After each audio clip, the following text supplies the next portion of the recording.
नमस्कार साथियों, बहुत बहुत स्वागत आपका हमारे YouTube चैनल पर। साथियों, आज एक बहुत ही महत्वपूर्ण जानकारी के साथ हम आपके बीच में उपस्थित हैं। और यदि आपने हमारे चैनल को अभी तक सब्सक्राइब नहीं किया है तो ज़रूर कर लें, क्योंकि इस प्रकार की महत्वपूर्ण जानकारियां हम अपने चैनल पर उपलब्ध कराते रहते हैं।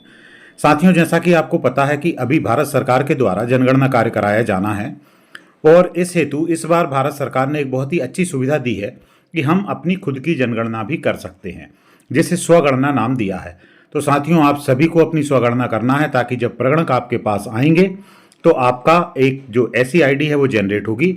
वो आईडी आप उनको जैसे ही देते हैं तो आपका भरा हुआ डाटा उनके डिवाइस में प्रदर्शित हो जाएगा और आप वहां पे अपनी जनगणना को पूरा कर पाएंगे। तो आज इस वीडियो में हम यही जानने वाले हैं कि हम अपनी खुद की स्वगणना कैसे करें। तो इसके लिए सिंपली बहुत ही आसान प्रोसेस है, आप अपने मोबाइल से कर पाएंगे। आपको अपने मोबाइल में जो ब्राउज़र है उसके अंदर गूगल का होम पेज खोल लेना है और इसमें टाइप करना है SE सेंसस GOV पोर्टल। तो ये आपको भारत सरकार के जो जनगणना का पोर्टल है वहां पर पहुंचा देंगे।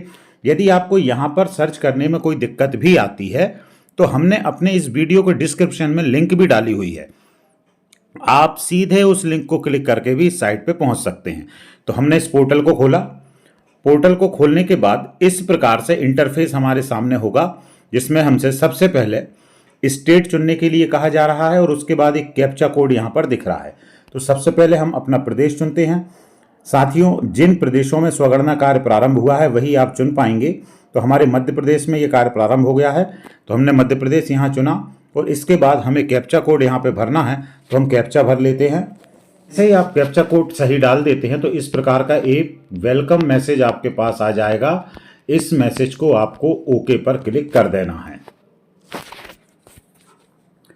हमने इसको ओके यहां पर क्लिक किया। ओके क्लिक करने के बाद फिर अब इस प्रकार का एक इंटरफेस हमारे सामने आ जाएगा, जिसमें हमारा स्टेट भरा हुआ है। यहाँ पर मुझे मुखिया का नाम लिखना है। मुखिया का नाम साथियों हम बदल नहीं पाएंगे, एक बार जो नाम भरते हैं वही नाम यहाँ पर होगा। तो मैं अपना नाम यहाँ पर भर देता हूँ और इसके बाद मुझे एंटर करना है अपना मोबाइल नंबर। ये चालू मोबाइल नंबर होना चाहिए और उसके बाद मैं क्लिक करूँगा वेरीफाई एंड प्रोसीड पर। तो एक सक्सेसफुली OTP मेरे नंबर पर जनरेट होगा, जो OTP मुझे यहाँ पर डालना है। तो जो OTP मेरे पास आया है उसको मैं यहाँ पर डालता हूँ। OTP डालने के बाद OTP के ऊपर हमें लैंग्वेज चुनने का ऑप्शन आ रहा है, तो मैं यहाँ पर हिंदी लैंग्वेज सेलेक्ट करता हूँ और वेरीफाई OTP पर मुझे क्लिक कर देना है।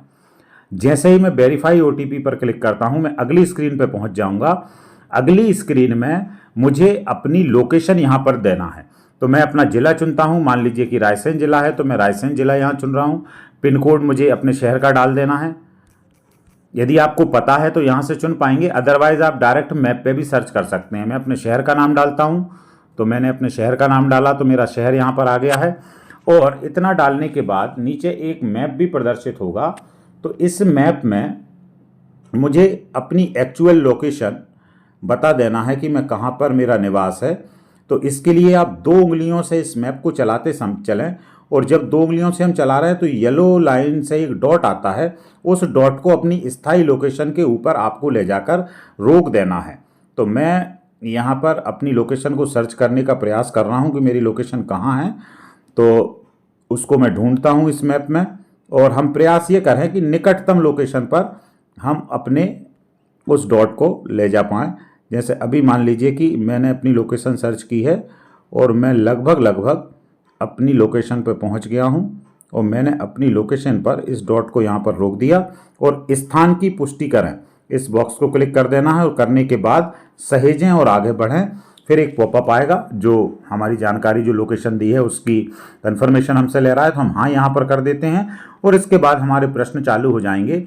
जैसे पहला प्रश्न है, जनगणना मकान के फर्श में प्रयुक्त सामग्री। तो यदि मेरे घर में टाइल्स लगी हैं तो मैं टाइल्स यहाँ पर सिलेक्ट कर लेता हूँ। यदि सीमेंट का फर्श है तो सीमेंट यहाँ सेलेक्ट हो जाएगा। जो भी चीज़ है आपके घर में, जो भी स्थिति है वो आप यहाँ पर सिलेक्ट कर लें। यदि आपकी जो दीवारें हैं वो किस प्रकार की हैं, तो पक्की ईंट की बनी हुई हैं तो पक्की ईंट आप यहाँ पर सिलेक्ट कर लें। कंक्रीट की है तो कंक्रीट, चादर की है, जो भी लागू हो। आपका जो छत है वो कैसा है, कंक्रीट का है तो आप कंक्रीट सिलेक्ट कर लेते हैं। जनगणना मकान की स्थिति अच्छी है तो हमने अच्छी क्लिक किया। इतने प्रश्नों को क्लिक करने के बाद हम सहेजें और आगे बढ़े पे चले जाएंगे। फिर अगले प्रश्न हमारे पास आ जाएंगे कि इस परिवार में सामान्यतः रहने वाले व्यक्तियों की कुल संख्या। तो मान लीजिए कि मेरे परिवार में 3 लोग रहते हैं, तो हमने 3 यहाँ पर डाला। मुखिया का नाम अंग्रेजी में हम भर चुके हैं तो ऑलरेडी भरा आ रहा है। अब हम मुखिया का नाम यहाँ पर हिंदी में हमको भरना है, तो मैं हिंदी में अपना नाम यहाँ पर टाइप कर देता हूँ। इसके लिए आप अपने मोबाइल का जो हिंदी वाला टूल है वो इस्तेमाल कर सकते हैं। मैंने अपना नाम यहाँ पर हिंदी में टाइप कर दिया है, तो हिंदी में नाम आ गया। मुखिया का लिंग हमें चुनना है, और यदि हम अनुसूचित जाति या जनजाति से हैं तो वो हमें यहाँ सेलेक्ट करना रहेगा। यदि नहीं है तो हम अन्य पे क्लिक करेंगे। ये जो मकान है इसका स्वामित्व कैसा है, तो मेरा अपना है, तो मैं अपने पे क्लिक कर देता हूँ। यदि मैं किराए से रह रहा हूँ तो मैं किराए से क्लिक कर दूंगा। अब रहने योग्य उपलब्ध कमरों की संख्या, तो मान लीजिए कि मेरे पूरे घर में 4 कमरे हैं, जिनमें से एक कमरा किचन के रूप में इस्तेमाल हो रहा है, एक मेरा बैठक का हॉल है, और रहने के लिए 2 कमरे। तो उपलब्ध कमरों की संख्या हम यहाँ पर 2 लिखेंगे। इस परिवार में रहने वाले विवाहित दंपत्तियों की संख्या, तो मान लीजिए कि हम पति पत्नी हैं, तो यहाँ पर एक दंपत्ति हमारी मानी जाएगी। और ये करने के बाद हमको सहेजें और आगे बढ़ें इस पर क्लिक करना है। हाँ करके हम आगे कर देते हैं। परिवार की सुविधा की उपलब्धता, हमारे घर में पीने का पानी कैसे आता है, तो ट्यूबवेल से है तो ट्यूबवेल, यदि हैंडपंप लगा हुआ है तो हैंडपंप, और किसी अन्य स्रोत से आता है तो उसको चयन कर लेते हैं। मेरा पानी का जो सोर्स है मेरे परिसर के अंदर है, तो मैं अंदर पर टिक कर लेता हूँ। प्रकाश का मुख्य स्रोत, मेरे घर में हम बिजली का प्रयोग करते हैं, तो मैं बिजली यहाँ सेलेक्ट कर रहा हूँ। शौचालय केवल मेरे परिवार के उपयोग के लिए मेरा पर्सनल है, तो मैंने ऊपर वाले कॉलम को क्लिक किया। शौचालय का प्रकार कैसा है, तो ये हमने खुद का टैंक बनाया हुआ है, तो हम सेप्टिक टैंक यहाँ पर यूज़ कर लेते हैं। इसके बाद गंदे पानी की जो निकासी है वो किससे जुड़ी है, तो यदि ढकी नाली से है तो पहला ऑप्शन क्लिक करेंगे, नाली खुली हुई है तो दूसरा, और कोई भी नाली यदि नहीं है, तो चूंकि मेरे यहाँ कोई नाली अभी नहीं बनी हुई है तो मैं किसी भी नाली से नहीं इसको सिलेक्ट करता हूँ। अंदर बाथरूम मेरे यहाँ पर्सनल है, तो मैं स्नान गृह सेलेक्ट कर लेता हूँ। घर में हम किचन में खाना बनाते हैं और एलपीजी कनेक्शन हमारे पास है, तो एलपीजी यहाँ सेलेक्ट कर लेता हूँ। और इन ऑप्शंस को आप पढ़ते चलें, जो भी ऑप्शन लागू हो उसको आपको सिलेक्ट कर लेना है। खाना पकाने के लिए प्रयुक्त ईंधन कौन सा है, मुख्य ईंधन, तो एलपीजी है, तो मैंने एलपीजी सिलेक्ट किया। और इतना करने के बाद सहेजें और आगे बढ़ें, मतलब इस ड्राफ्ट को मैं सेव कर देता हूँ और अगली स्क्रीन पर पहुँच जाता हूँ। अब मेरे पास रेडियो ट्रांजिस्टर तो मेरे पास नहीं है, और ना मैं मोबाइल पे सुनता हूँ, तो मैंने यहाँ पर नहीं क्लिक किया। मेरे पास टेलीविज़न है, केबल कनेक्शन भी नहीं है, डीटीएच भी नहीं है, मैं मान लीजिए कि एयर फाइबर के माध्यम से चलाता हूं, तो अन्य कोई पे क्लिक करता हूं। इंटरनेट की सुविधा तो मेरे केवल स्मार्टफोन में है, तो स्मार्टफोन यहां क्लिक करता हूं। मेरे पास लैपटॉप कंप्यूटर नहीं है, तो मैं नहीं यहां क्लिक करूंगा। यदि होता है तो मैं हाँ क्लिक कर देता हूं।